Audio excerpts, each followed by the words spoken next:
Hello, welcome to Interdependent Study, our podcast where we engage in the learning and unlearning work for collective liberation. I'm Aaron. And I'm Damien. Thank you so much for joining us today. Each week, we'll bring something new to the table and discuss our thoughts and feelings about it through the lenses of who we are and where we can go for a more just society. We want Interdependent Study to be a space where we're always learning with one another. Damien, you're up this week. Yes. What are you bringing to the table today? So I have brought the fifth of a six-part series titled Abolitionist Lessons from the Prison Belt by our friends in Inquest to the table for us to talk about today. As I mentioned last week, we started reading this series last year, and so I'm excited to get us on the path of finishing this up this year. The piece we read for today is called Following the Money, and like the others, it features a great conversation between Lydia Pelot-Hobbs, Judah Schept, Craig Gilmore, and Ruth Wilson Gilmore.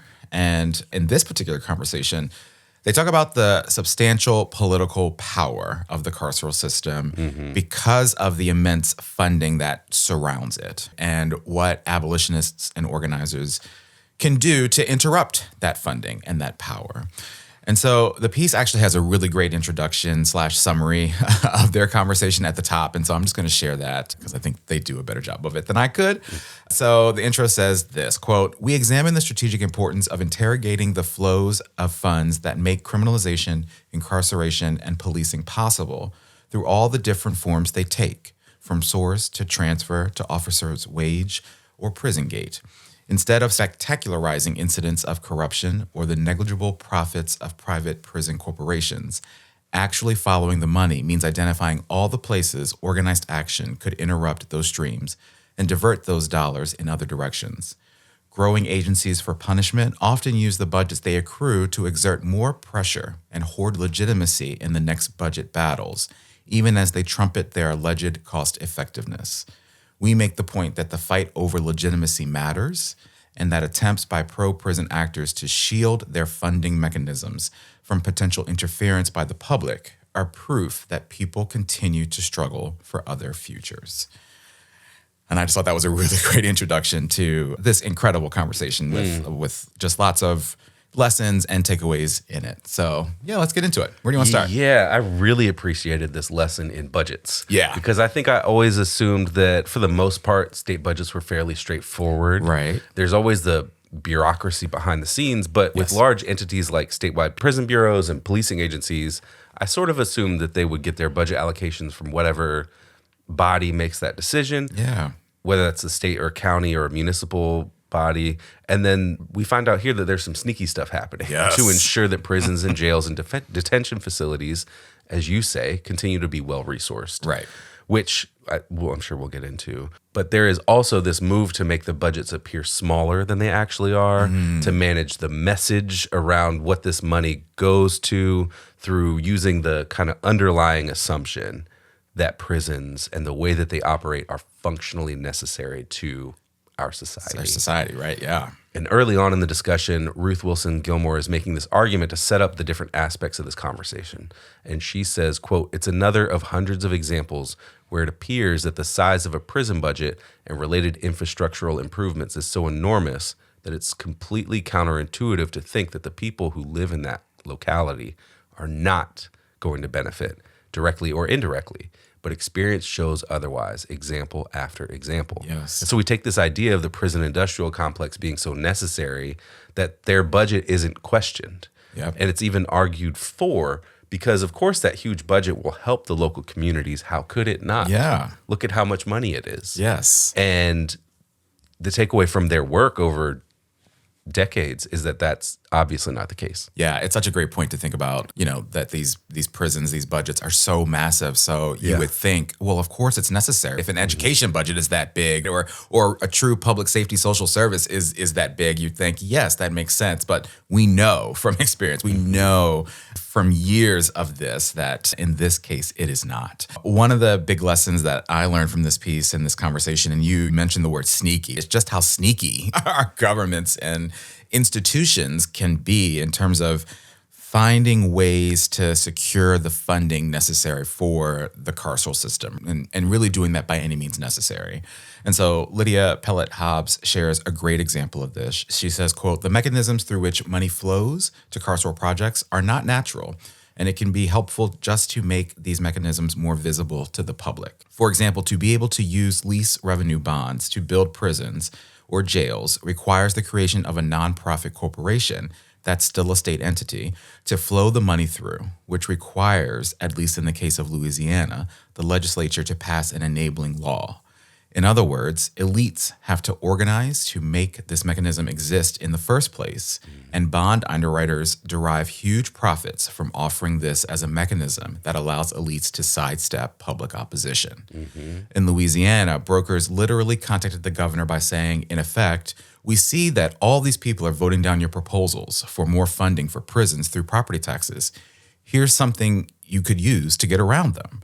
And that, to me, is so wild, right? Like, this is an example of how corporations step in and offer solutions to a state government to work around, to sidestep their constituents and ultimately do whatever it is that they want to do. And in this case, it's, build a prison. And that's flying in the face of what the people want, and they know that. And, we see lots of examples, and they've talked about this in the series, that there have been so many cases where people are organizing and fighting against this, but the end goal still happens in this incredibly sneaky way. And so it was crazy to learn about that, but it's just a great example of why it's important to follow the money and to understand how to properly organize and fight and to understand the tactics at play that are making these things happen. Yeah, because you could go and have a straightforward budget fight at a committee hearing. Right. But if that's not how the funding is actually getting through to get that thing done, Yep. or in this case, these other entities are noticing how that's happening and then finding ways around it. Yeah, in a closed door meeting. You got to change the way that you approach it. And I found that infuriating because it's a clear example of how they pursue growth beyond the bounds of democracy. Yes. Because there's this desire for growth from external contractors who stand to benefit from these decisions. And so they want these contracts to happen so that they can bid to get them. Right. Thus lining their pockets. So it's another example of how capitalism and our government is organized to reinforce one another rather than anything balancing anything out. Yes. And the conversation here, they kind of go on to talk about budgets and austerity politics and how this leads to reinforcing the carceral system itself.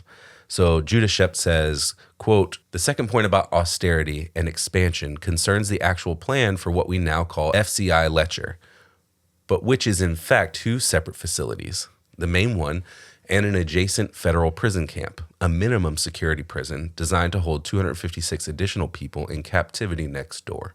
If you look at the BOP's own language, that's Bureau of Prisons, the entire justification for building this auxiliary facility is to have people incarcerated in the minimum security prison to serve as a work cadre at the larger prison next door, performing what Craig has called the social reproductive labor of prison itself.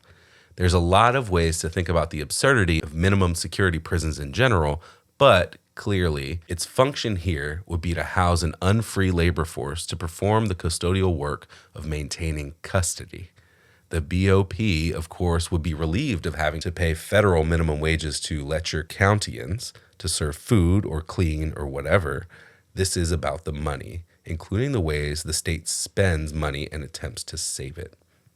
So we see a workaround here to create a workforce to support the maximum security prison and therefore, quote, save money by not having to pay minimum wages to locals who would be the staff who are doing the work, because the people who are going to be doing the work are in prison. Yep, there it is. So they don't have to pay them. Yep. And it's justifying the expense of a new facility to save money on wages for the old facility.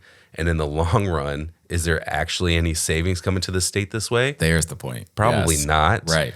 And the justification for creating prisons to create jobs goes away because you're not actually going to employ any people who work nearby. Yeah. And now you have created a justification to continue to imprison people in this secondary facility to make sure you've got the staff that you need to make the first facility run effectively. Talk about just a vicious, disgusting cycle, right? Yeah, Of such a big cycle. What the money is doing, but also what we're doing to continue to cage people and to continue to have people, employed under slave labor and just feeding the same system over and over again. It is It's so wild. So that was a really great point by, you said Judah. Yeah, that was a great point from him. I want to keep talking about, you sort of continue to talk about the workarounds that are happening here and just the vicious cycle of this all, because all of this really just blows my mind. So Lydia, building on her thoughts that I shared earlier, says, quote, on a more local level, when people fight to re-up or create new property tax mileage for the police department or the sheriff's office, we should also remember that those very taxing districts had to be created in the first place. If you look at the history, against the narrative that people are always happy to give more tax dollars to police and jails, it becomes evident these proposals are regularly voted down. Then carceral proponents seek new kinds of workarounds. In the case of New Orleans, at one point, they tacked on a fee for jailing to people's electric bills.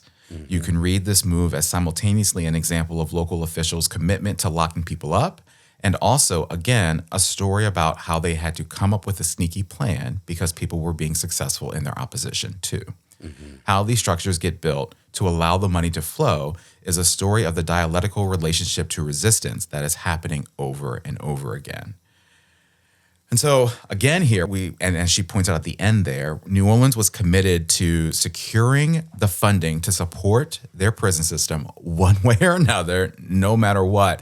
And the audacity here to get the funding by increasing people's electric bills is just astonishing to me, especially when I think about what all of our collective bills are in 2026. It's just out of control. And so to think about, I'd just be livid, more livid than I already am if that was happening to my electric bill.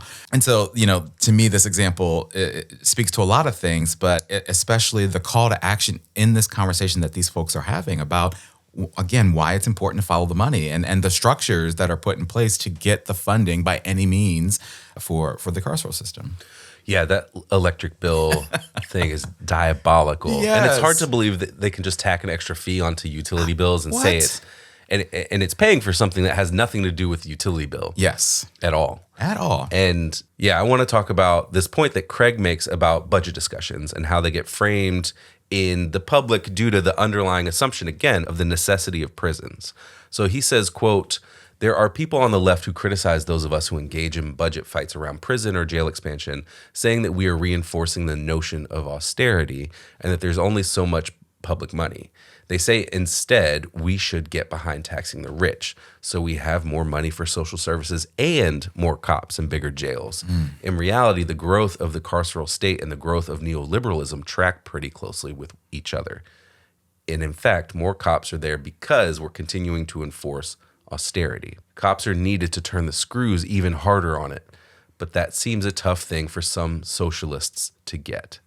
And I think that's why these conversations are important to have, because even if folks can't get to a fully abolitionist position or set of politics, recognizing that the state is reproducing the violence it says it's addressing through the prison industrial complex and taxing us to keep the system going helps us understand that these are ultimately our systems. Yes. And we have leverage, no matter how sneaky they get with funding and electric bill fees and whatever. But we have the power to shrink its power and the power of the prison industrial complex. And we can still tax billionaires and get the life-affirming services we actually need and want without the death-making ones. And so arguing against the expansion of prison budgets isn't an argument for austerity politics, because ultimately, as Craig says here, austerity politics is what's getting us increases in prison budgets. Right. Because, again, we see the necessity of prisons, so that can't get cut, but we can cut these other things. Absolutely. And so we've seen that time and time again over the decades. Well, and I love your point there about these are our systems, right? This is our money, and these are our systems, and we have leverage in this process. It is difficult. It is obviously a very tough system to crack and to understand. And like you said, that's why these conversations are important, to really help us see how all of it is working together, how all of it is working in concert together. But, I love that point that this is our money. We have to figure this out and what we truly want and need.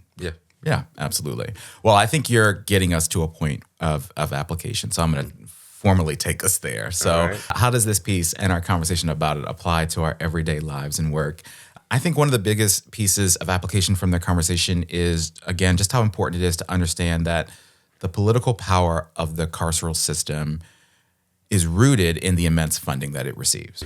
And because it receives that funding, it's more likely to continue to receive funding year after year. And so Ruth Wilson Gilmore opens the conversation by saying this, quote, "As you know, I obsess about where the money for prisons. Obviously, in general, we know that the money comes from taxes, fees, and debt, and that it goes to wages, salaries, utility, and debt service. But it's also true that when money from taxes, fees, and debt is concentrated into criminalization, prisons, jails, policing, police buildings, police equipment, courts, and so on, that concentration enables the political aggrandizement of its direct and indirect beneficiaries, who then are in a better position than anybody else to get the next round of resources, including the capacity to decide who gets what and how." Mm-hmm. And so that, to me, her point there just hammers home the idea that the prison industrial complex has been and is insanely well-resourced, which gives it this incredible power. And that power enables the cycle to be perpetuated over and over again, for funding to continue to be funneled into the system year after year after year. And so, to me, their conversation here in totality about the importance of any organizing work against the carceral system being attuned to that is pretty huge. Yeah, and I think that power is hard to fathom. Yeah. And I think that's one of the reasons why having these conversations is so important, and reading things like this is helpful. Yeah. And I think that quote points to the underlying assumption of the necessity of the prison industrial complex. Yes. Which I've probably said too many times. No, it's a great point. But if it's necessary, then we have to spend the money on it. And we see this kind of pattern get repeated by prominent Democrats in the wake of consistent violence by ICE. And we see that this agency exists, which must mean it has to. And so rather than address the violence of this secret police force, let's reform it so that they can be more effective. Let's make sure they have the money they need to be fully held to account, which doesn't make sense, and it's absolutely astounding to me. But that's what's happening right now in the discourse around how to address ICE. And it ties into my application where Ruth is talking about observing prison administrators talk about the assumed future reality of needing to create revenue through their prisons. And she says, quote, "To me, the surface requirement of producing revenue hid the real one, that whatever their size, prison budgets should seem as small as they could possibly be, even if staggeringly enormous. That's entirely different from saving, much less making, a penny. A gargantuan budget slips behind the veil. It's the strange effect of the state in capitalism trying to behave as the capitalist state. Making that clear is important at the same time that we see the various ways that prison and jail bosses figure out how to grow and consolidate their power, including by renting space to other jurisdictions." So this is a shell game. Yes. This whole thing. Yeah. It's a way to say one thing and do another and continue to gather power and generate the justification of their own existence. Absolutely. Yeah. All of that. But especially, I think, I'm just going to say and reiterate what you said last week, abolish ICE. Full stop.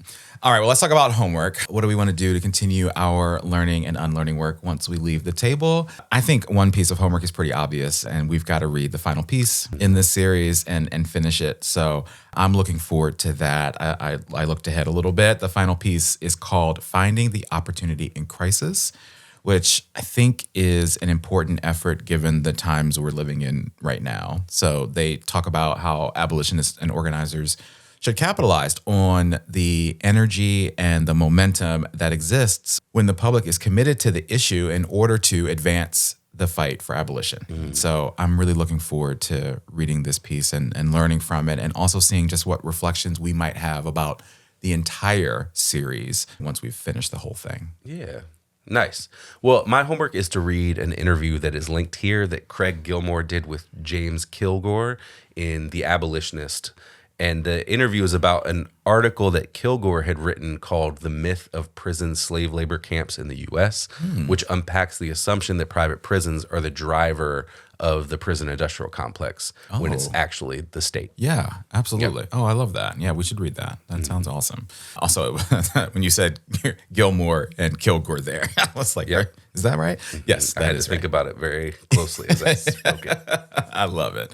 All right, well, that's our conversation about the 5th installment of this incredible series in Inquest. We hope you have been checking it out along with us.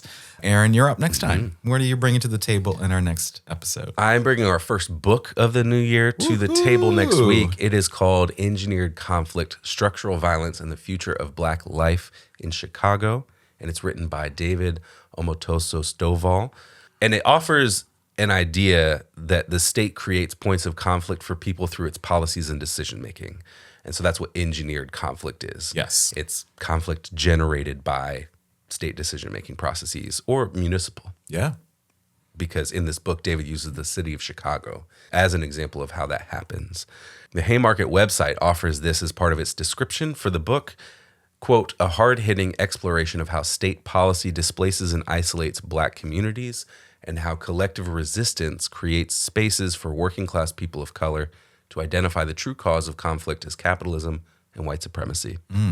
The book is being published this month, so many thanks to Haymarket for sending us a review copy. Yes. So we can talk about it right here on our show next week. I love that. Yes. Thank you, Haymarket. And also, this is an incredible book. So many great examples throughout it and a really great analysis of what engineered conflict is and how it has existed in Chicago, impacted and displaced and shown the disposability of Black people and Black communities in that city. And so it's such an eye-opening analysis and book, and it's been a pleasure to read it. And so I'm definitely looking forward to talking about it with you too. Yes, absolutely. Very good. All right. Well, with that, we want to thank you for joining us today. You know what we want you to do here, but in case you forgot, please follow, leave a rating and review, share our podcast with the people in your life. Follow us on social media, including Instagram, TikTok, and Blue Sky. Check us out on YouTube and sign up and join us on Patreon to get notified about any new things we've got going on behind the scenes. Yes, thank you for listening. And remember, it's not about us, but it is about all of us. And we'll talk to you next week.